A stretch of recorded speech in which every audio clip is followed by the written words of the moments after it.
آزاد کشمیر سے دورہ برطانیہ پر آئے سینئر صحافیوں حافظ مقصود، عابد حسین شاہ، کامران بخاری اور انسپکٹر اوورسیز کمپلینٹ سیل میر پور آصف راجہ کے اعزاز میں عشائیہ تقریب کا اہتمام کیا گیا، جس میں lord Qurban Hussain, lady mayor of Luton councillor Naseem Ayub, صدر پاکستان کلب انٹرنیشنل شوکت ڈار سمیت برطانیہ کے نامور صحافیوں فرید قریشی، عرفان الحق، نثار گلشن، آصف سلیم مٹھا، احسان شاہد، راجہ اسرار، عتیق الرحمان، آصف شریف سمیت آزاد کشمیر کے مہمان صحافیوں نے پلوامہ واقعے کے بعد ہندوستانی حکومت اور ہندوستانی میڈیا کی جانب سے پاکستان مخالف پروپیگنڈا اور جنونیت کی شدید الفاظ میں مذمت کی۔ اس موقع پر لارڈ قربان حسین کا کہنا تھا کہ پلوامہ واقعہ ہندوستانی الیکشن کیش کروانے کی سازش ہے، جس کے آثار پہلے سے نظر آ رہے تھے۔ میں یہ سمجھتا ہوں کہ واقعی جی وہ 40 بندے نہیں مرنے چاہیے تھے، لیکن انڈین آرمی وہاں کر کیا رہی ہے؟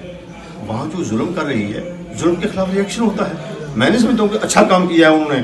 یہ ایک آپ میں سے کچھ لوگوں نے کہا ہے، میں بھی یہ سمجھتا ہوں کہ الیکشن قریب آ رہے ہیں، یہ تو ان کا اپنا ہی ایک کچھ سلسلہ ہے کہ وہ ووٹ لینے کے لیے کوئی نہ کوئی الٹا سیدھا کام انہوں نے کرنا تھا۔ شاید ان میں سے الٹے سیدھے کاموں میں سے ایک یہ بھی اسی کا حصہ ہو۔ Mayor of Luton councillor Naseem Ayub اور دیگر شرکاء کا کہنا تھا کہ مسئلہ کشمیر پر دنیا کو توجہ دینی ہوگی، بات چیت کے ذریعے سے مسئلے کو حل کیا جائے اور کشمیریوں کو حق خود ارادیت دیا جائے۔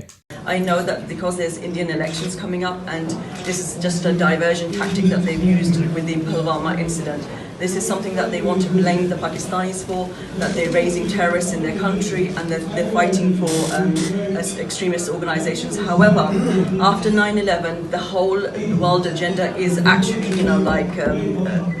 blame the Muslims as terrorists.